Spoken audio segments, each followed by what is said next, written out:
4 de João, o Senhor Jesus salvou uma mulher conhecida como mulher samaritana. No capítulo 4 ainda de João, vai nos mostrar outro milagre. Jesus curando um filho de um oficial do rei, mesmo distante. Então o capítulo 4 fala de um encontro que ele teve com a mulher, fala de um milagre que ele realizou na vida de um homem, ou filho de um homem que era um oficial do rei. E é nesse contexto, é nessa sequência que nós entraremos no capítulo de número 5. O capítulo 5 começa a falar depois disso. Depois disso o quê? Depois que ele encontrou com a mulher samaritana, o texto fala depois disso o quê? Depois que ele curou o filho do oficial do rei, depois disso, depois dessas coisas, o versículo 1 diz que havia uma festa entre os judeus e Jesus subiu para Jerusalém. Irmãos, o texto começa a dizer que em Jerusalém havia uma festa. E Jesus, como era judeu, Jesus foi participar dessa festa. Porque Jesus é o nosso maior exemplo para tudo. E Jesus, para quem não gosta de ir, irmãos, em velório, apoiar os que estão sofrendo, chorando, Jesus ia. Jesus, ele encontrou com aquela mulher que estava com seu filho de Naim saindo, a multidão em um enterro, e o curou. Quem não gosta de se relacionar socialmente, tem Jesus como exemplo, tem que andar nos passos de Jesus, porque Jesus também ia para a festa, Jesus ia para casamento, Jesus ia para a festa, para confraternizar, para participar daqueles momentos. E a Bíblia vai dizer que em Jerusalém, lá em Israel, havia algumas festas, e eu poderia falar aqui de 7 festas que haviam lá. Primeira festa da Páscoa, festa dos pães asmos, festa das primícias, festa de Pentecoste, festa das trombetas, festa da expiação e festa das cabanas. Então todo judeu era convocado para participar dessas festas cerimoniais que tinham algum significado, a nação e o povo de Israel. Nós também, cristãos, somos convocados a participar de festas, irmãos. Todo judeu que não ia para essas festas, eles sofriam algumas consequências.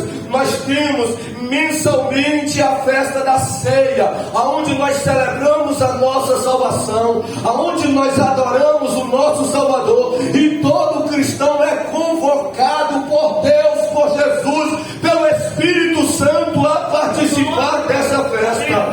Todo bom judeu, todo judeu temente a Deus, viajava quilômetros, se esforçava para participar dessa festa. Nós estamos estudando Atos dos Apóstolos e podemos ver que Paulo estava na Ásia, Paulo estava em outros lugares na Europa distante, mas quando tinha festa dos judeus, Paulo pegava barco, Paulo andava quilômetros, mas ia em obediência, em temor a Deus, às festas que tinha em Jerusalém. E nós podemos, e nós temos como homens, como mulheres tementes a Deus, valorizar as festas cristãs que nós somos convocados hoje, igreja. Nós temos que trazer esse prestígio, esse valor, porque as nossas festas são festas que glorificam a Deus, são festas que trazem significados, são festas que trazem valorização à palavra de Deus e tudo que Deus tem feito por nós. Então o versículo número 1 vai falar sobre esta festa que Jesus estava indo para Jerusalém. Só que no versículo 2 vai falar de algumas informações essas geográficas de Jerusalém. Vai dizer assim que lá em Jerusalém tinha um lugar. E que lugar é esse? Ele diz assim: olha, em Jerusalém, próximo à porta das ovelhas. Fala de uma referência. Lá em Jerusalém, aonde mais ou menos? Perto da porta das ovelhas. E aí vai dizer, existia, onde ele quer chegar, um tanque. Ele queria falar do tanque, João, escrevendo e registrando. Eu vou falar de um tanque. Esse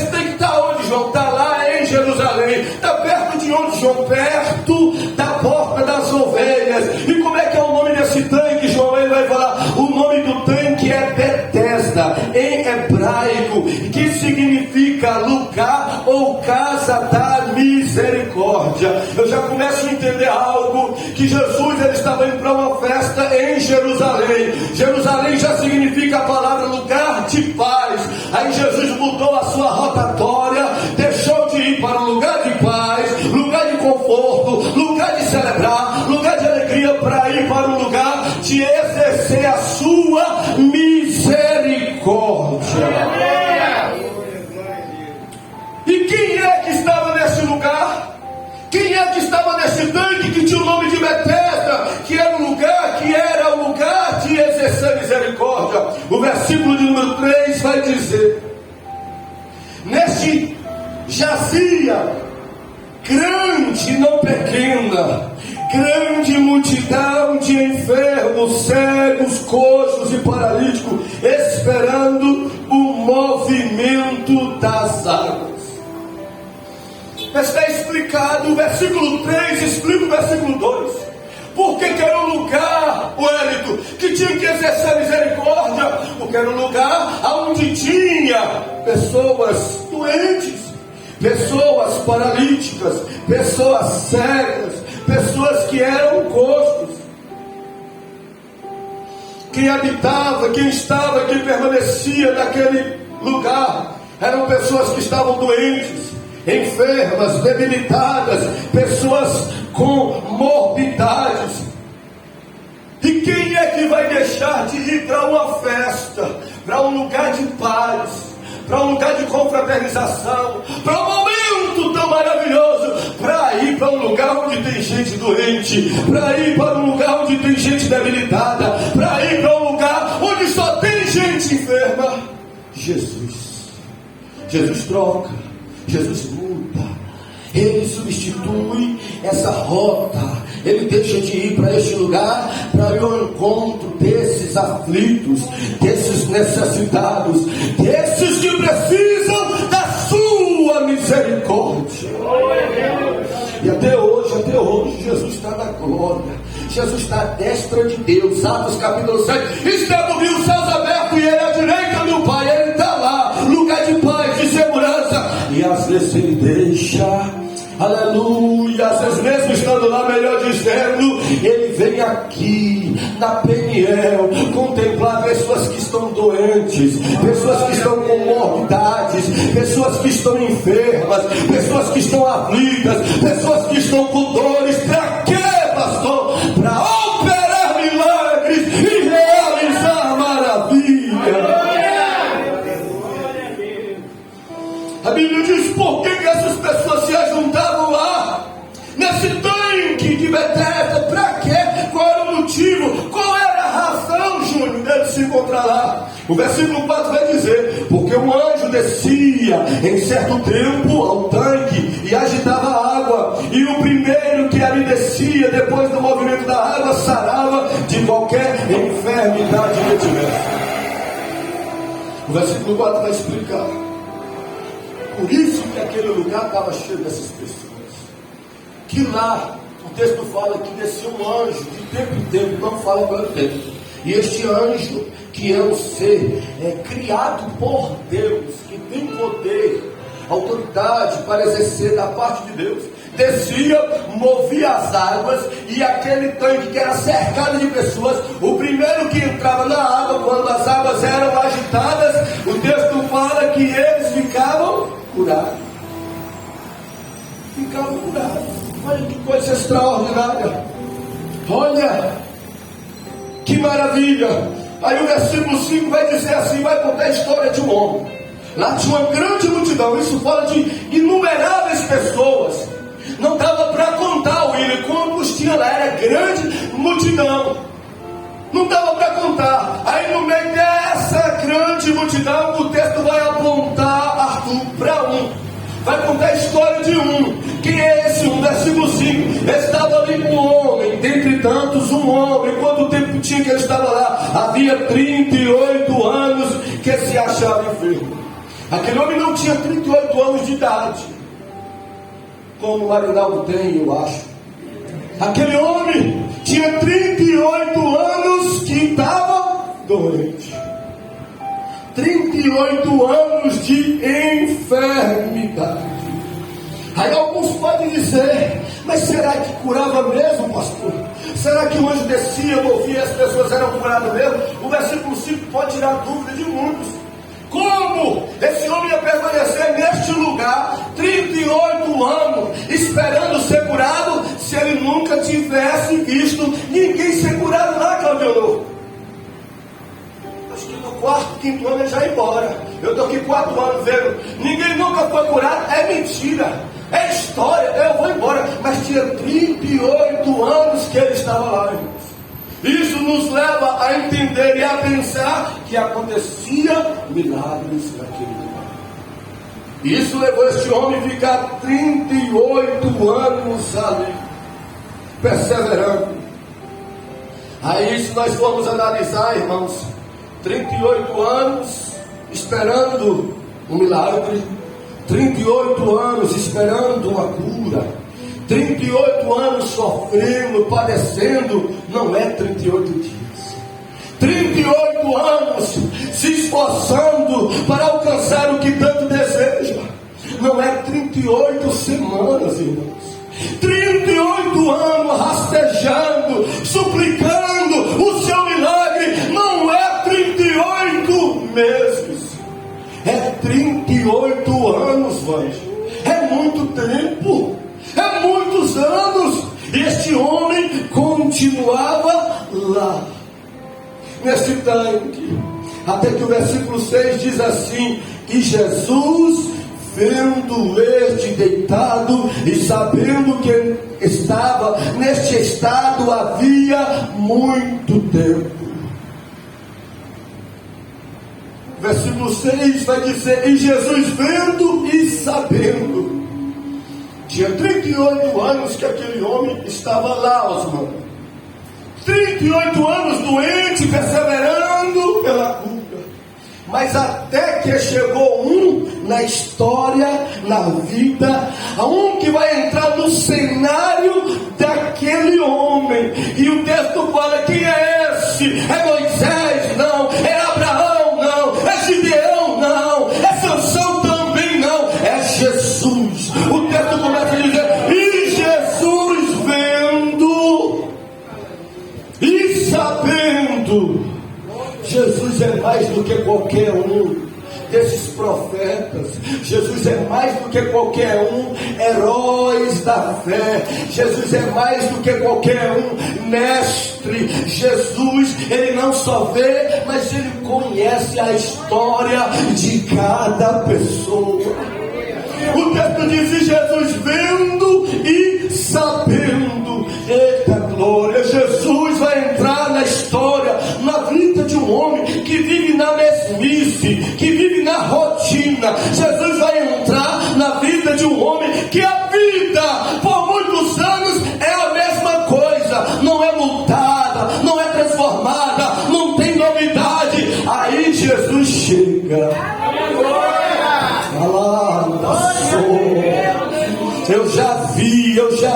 Eu já vi com os meus olhos, eu já li com os meus olhos, este Jesus entrar na história de muita gente que vivia na rotina, que vivia na mesmice, e mudar a vida da pessoa para sempre.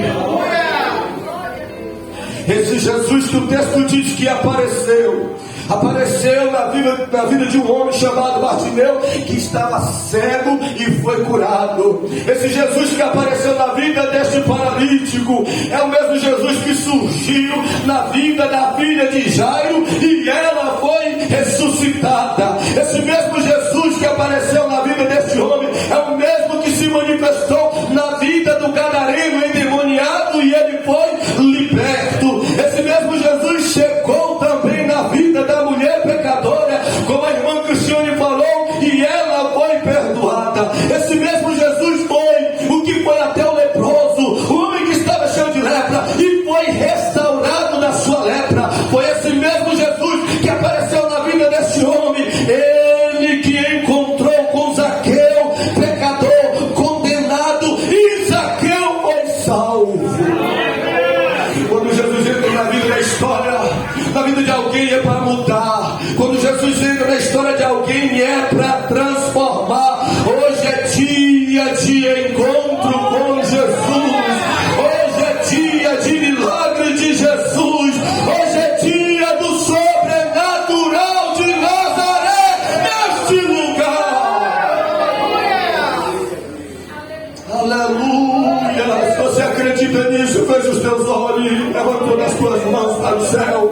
bota outra no teu coração e diga para Jesus: eu vim aqui te encontrar, Jesus. Eu vim aqui, Jesus, te ouvir. Eu vim aqui, Jesus, para que o Senhor mude a minha vida, mude a minha história. Eu vim aqui, Jesus, porque eu estou na mesmice, eu estou na rotina. Eu preciso que o Senhor entre e faça algo que ninguém possa fazer e venha mudar a minha vida e a minha história para sempre. Aí Jesus encontrou com esse homem e disse: tu queres explicação?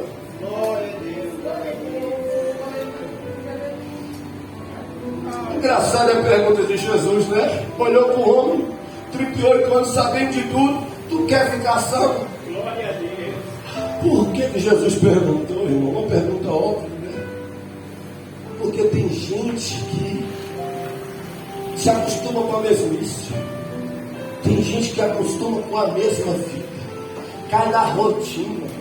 Aí às vezes Deus quer mudar, quer transformar, mas não vê nela o interesse para isso, não vê nela a disposição para isso. Até para pedir, até para orar, até para falar é difícil. Jesus perguntou: tu queres explicação? No versículo 7, ele vai dizer assim para Jesus: o enfermo lhe respondeu: Senhor, não tem homem algum que quando a água é agitada me coloque no tanque, mas enquanto eu vou, desce outro antes de mim. É por isso que eu acredito que era verdade isso, porque eu ia ficar 38 anos lá, e ele disse aqui com as suas palavras: a água é agitada, eu até vou, mas quando eu chego, desce outro na minha frente, toma a bênção, e eu fico sem a bênção. Aí nós vamos ver que esse versículo 7 vai mostrar a perseverança, a insistência, a constância deste homem. Como se dissesse: Senhor, a minha constância fala por mim. Senhor, a minha perseverança que está neste lugar há 38 anos já está dizendo que eu quero ser curado. Eu fiquei pensando, só o fato de você sair da sua casa e vir aqui no domingo, só o fato de você sair e vir aqui, você está dizendo para Deus que acredita que Ele pode transformar. Só o fato de você sair da sua casa e se esforçar, vir no culto da palavra, você está mostrando para Deus: Deus, eu quero sabedoria. Deus, eu quero te conhecer. Deus, eu quero ser usado na tua palavra. Só o fato de você sair da sua casa e vir orar, na casa de oração, no templo, você está mostrando para Deus, com todos os seus esforços: eu quero intimidade contigo, Senhor. Eu quero me relacionar com o Senhor. Eu quero me aprofundar nesta vida cristã contigo. As nossas atitudes demonstram os nossos interesses, irmão. E o versículo de número 8, Jesus disse: eu entendi, como se Jesus dissesse: eu entendi, você está dizendo que a sua atitude, a sua vida para falar consigo, então levanta-te, toma a tua cama e anda.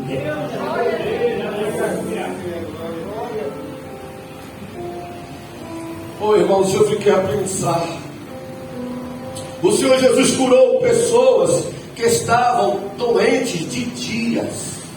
Pessoas adoeceram, tinham dias que estavam doentes e foram curados. Jesus curou pessoas que estavam enfermas de semanas. Jesus curou pessoas que estavam com males de meses. Mas Jesus também cura pessoas que estão doentes de anos.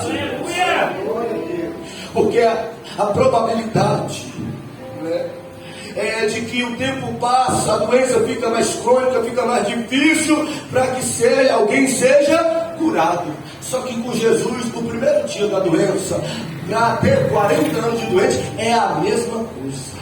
Para ele é o mesmo efeito. Para ele não tem problema nenhum. Se adoeceu hoje, ele pode curar. Mas se já está doente 50 anos, ele cura do mesmo jeito. Eu me lembrei de Moisés. Deus falou assim: Moisés, bota a tua mão no peito. Moisés botou. Aí Moisés, Deus falou: olha, a mão de Moisés ficou leprosa. Moisés ficou leproso imediatamente. Sabe o que Deus fez? Moisés, bota a mão no peito.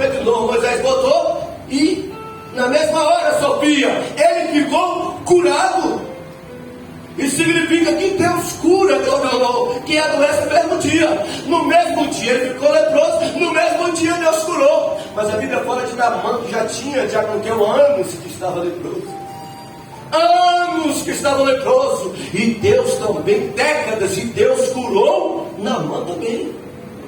Curou Moisés, que adoeceu no mesmo dia, mas curou Naamã, que estava décadas leproso, porque o poder dele alcança e faz o que lhe apraz. O versículo número 9 diz assim: e logo aquele homem ficou são, e tomou a sua cama e partiu, e aquele dia era sábado.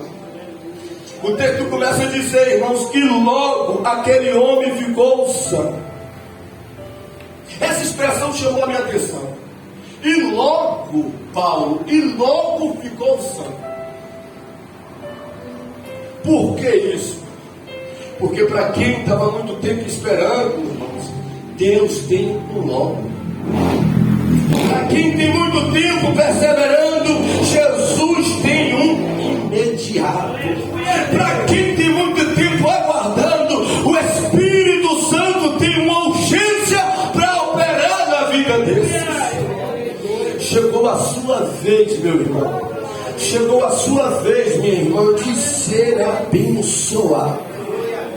Aleluia, o Espírito de Deus está me dizendo que não será por tratamentos, nem por cirurgias, nem por terapias, mas será pelo poder de Deus.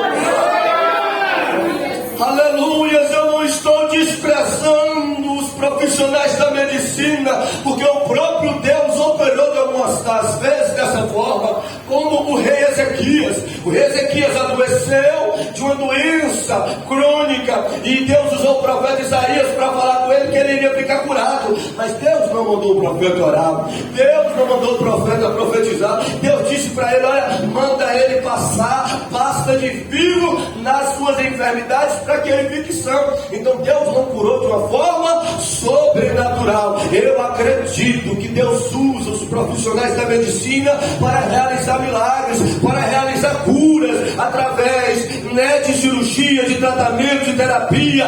Mas tem caso que não tem profissional, que não tem medicina. Tem caso que Deus vai usar a sua palavra, o seu poder, o seu agir de uma forma sobrenatural.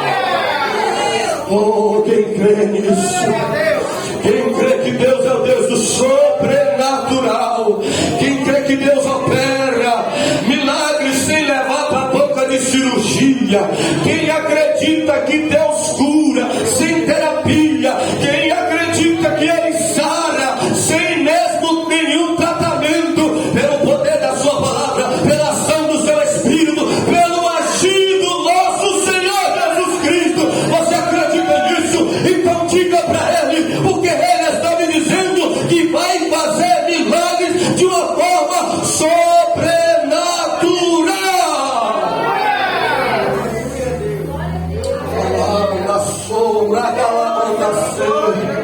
Recentemente, eu não vou falar o nome aqui, porque a pessoa não comuniquei ela antes para me falar, mas recentemente o irmão da nossa igreja estava doente, e ele disse, o médico já tinha dado um diagnóstico ruim, ele tinha falado, passado para outro médico dizendo que o caso dele era grave. Um dia aqui, na terça-feira mesmo, eu chamei ele e disse, vamos orar por ele. A igreja estendeu a mão, nós oramos, e o irmão está curado para a glória de Deus.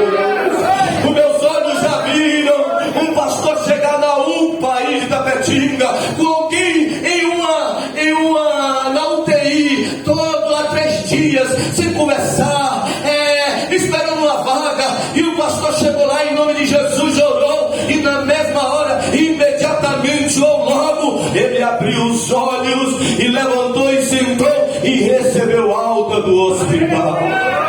Porque Jesus tinha pressa, Jesus tem um logo para a vida de quem está esperando um milagre. Oh, aleluia, Deus tem um sobrenatural para pessoas nesta noite, neste lugar, e Deus basta a sua palavra, como até falamos em Hebreus capítulo 1, versículo 3. Por quê? Porque foi assim no começo do mundo. Em Gênesis capítulo 1, Deus disse bem assim: e haja luz. E a Bíblia diz que houve luz. E Deus disse assim: e haja expansão. E a Bíblia diz que houve expansão. E Deus diz que haja ajuntamento das águas. E houve ajuntamento das águas. E Deus disse: produza a terra. E a terra produziu. E Deus disse: haja luminares. E assim foi. E Deus disse: produza as águas. Assim sucedeu. As águas produziram peixes.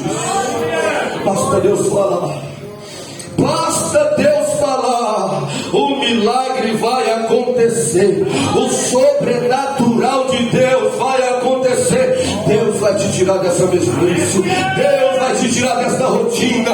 Deus vai fazer algo extraordinário.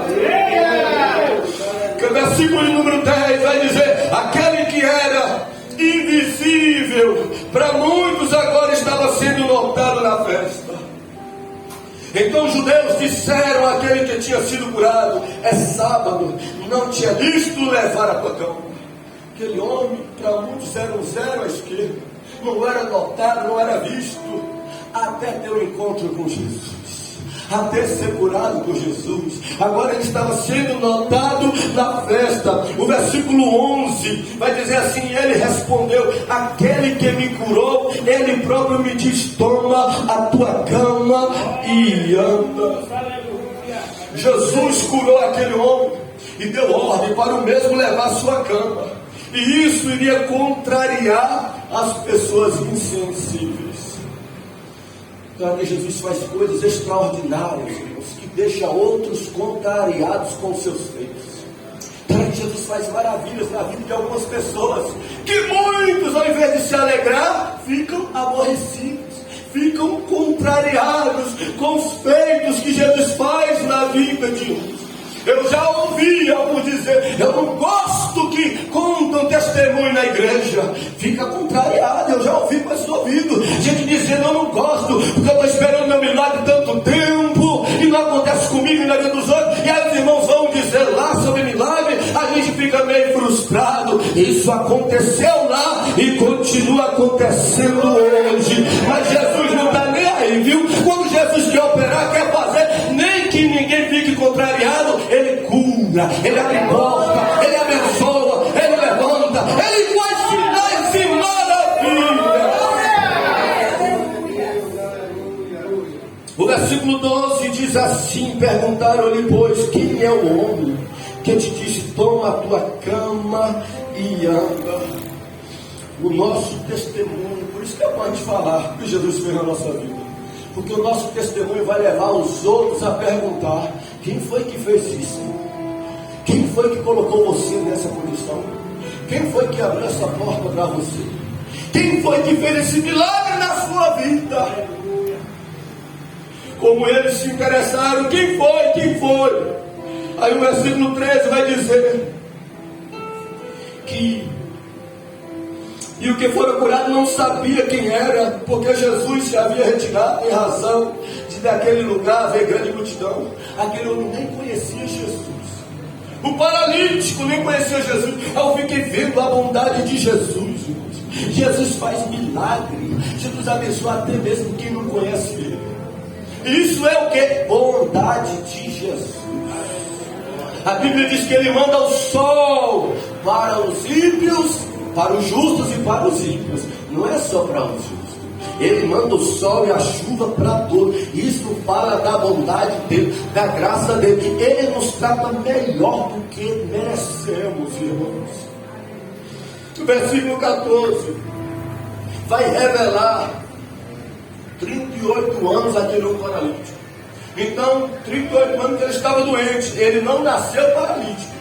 38 anos que ele estava doente. Ele nasceu normal e alguma coisa levou aquele homem à paralisia. Alguma coisa levou aquele homem à doença. Alguma coisa contaminou ele de uma forma crônica. E o que levou esse homem à paralisia? A doença, irmãos. O versículo 14 vai dizer: depois Jesus encontrou com ele no templo e diz: eis que já está são, não peques mais, para que não te suceda alguma coisa pior. O texto nos mostra que aquela enfermidade foi procedência de pecado. Nem todo pecado é procedência, nem toda enfermidade é procedência de pecados. Tem enfermidades que é procedência de origem natural. A pessoa não cuida da saúde, a pessoa adoece. A idade, né? Enfim, tantas coisas. Mas tem enfermidades que são causadas pelo pecado. E Jesus disse para ele: eis que já está são, não peques mais. Por quê? Porque se você voltar à prática pecaminosa, vai ser pior do que antes. Agora preste atenção comigo. Se a prática, aquele homem, o pecado daquele homem levou ele à paralisia, adoecer, aquela condição, e Jesus falou: se você voltar a praticar, se você deixar de temer a Deus, se você se afastar da palavra de mim, vai acontecer coisa pior. Não é porque Jesus é maldão.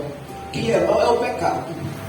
Quando nós damos legalidade para o pecado, ele entra na nossa vida. Ele dá uma brecha para Satanás vir e destruir, seja saúde, seja finanças, seja família, seja lá o que for.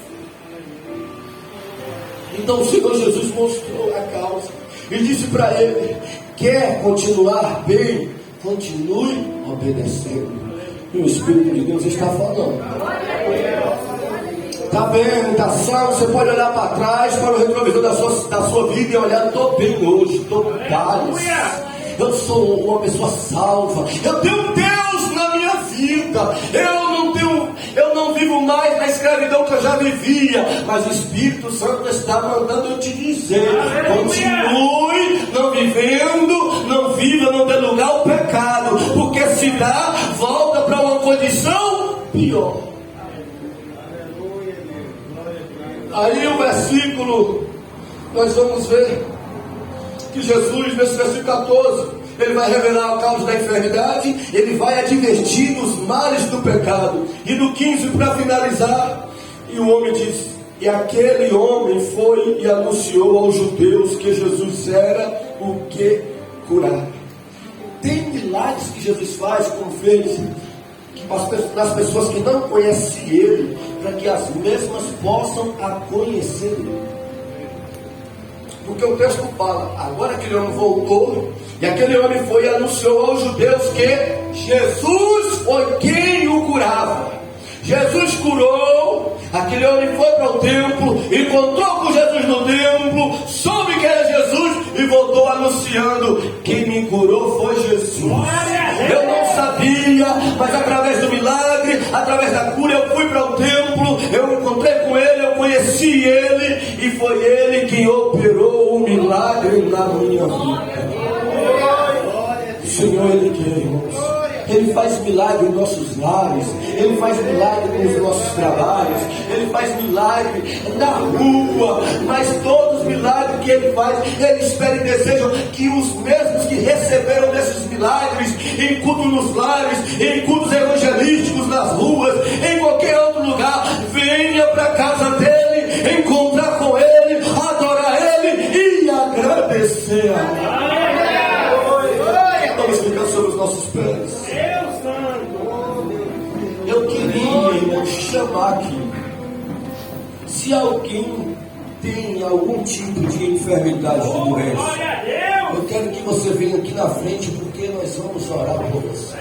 Não precisa você falar o que é, só essa atitude de vir aqui, e você vai estar demonstrando para Deus que você acredita que Ele pode te curar.